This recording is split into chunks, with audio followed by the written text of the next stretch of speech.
This whole community in the background, it's completely underwater. Residents that live in this area of Braithwaite say that this is worse than Hurricane Katrina. Family and friends have canvassed this large area already. They're searching areas such as drainage canals again for the slightest clue as to where Mickey could be. Since then, he's put up a sign that says, if you steal or vandalize, he'll have you arrested.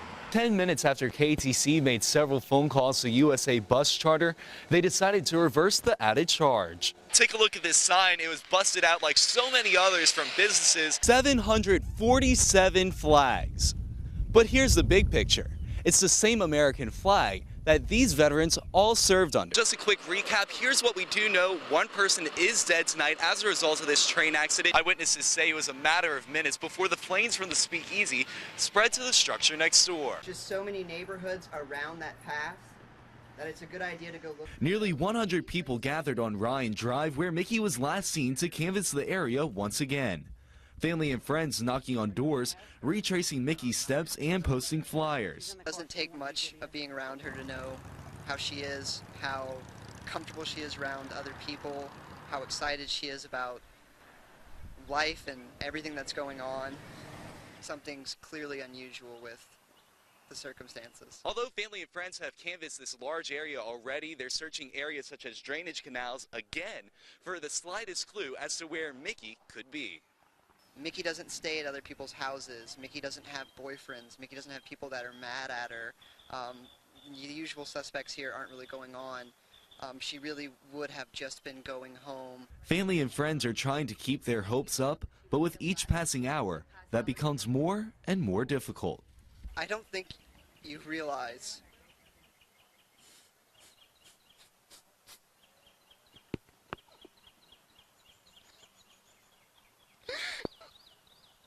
what a special person this is, and how many people she has touched, and what you've done.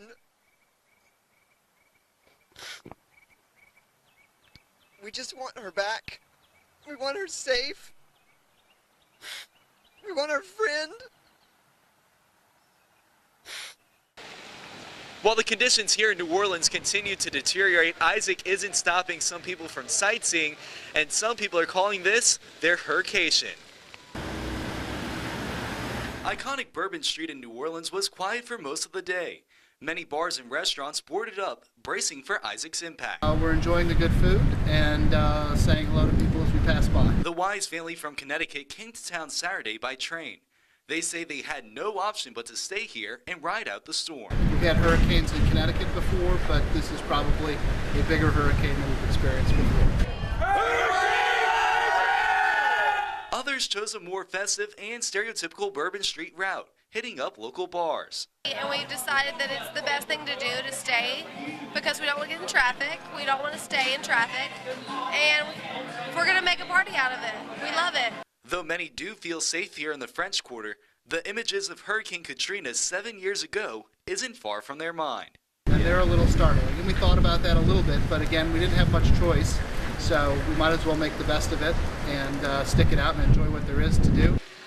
And as that sign says, the party will continue here in New Orleans. Many people still riding out the storm in bars here in the French Quarter on Bourbon Street.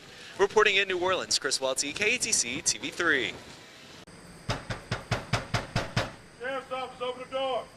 A rude awakening for several suspected drug dealers in Crowley. All of Wednesday's warrants were issued by Acadia Parish deputies and agents with the Louisiana Department of Probation and Parole. These are undercover cases, undercover buys, and all of the charges were for distribution of illegal narcotics. Maxine Trahan with the Acadia Parish Sheriff's Office says the arrests made doesn't begin to make a dent in the drug problem, not only in Acadia Parish, but everywhere. Every arrest that we do make, hopefully will make a little bit more of a difference. We still have a big job to do, and we'll continue doing that, making arrests and taking part in that fight against that element, that illegal narcotic.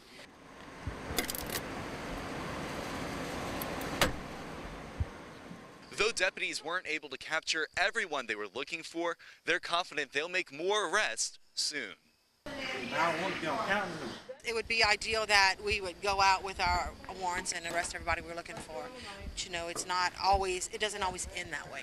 But, you know, within the next day or so, we will get all of these individuals that we have warrants for, and we'll just begin making preparations for the next time that we get out there and we make these type of arrests. In Crowley, Chris Welty, KATC TV-3.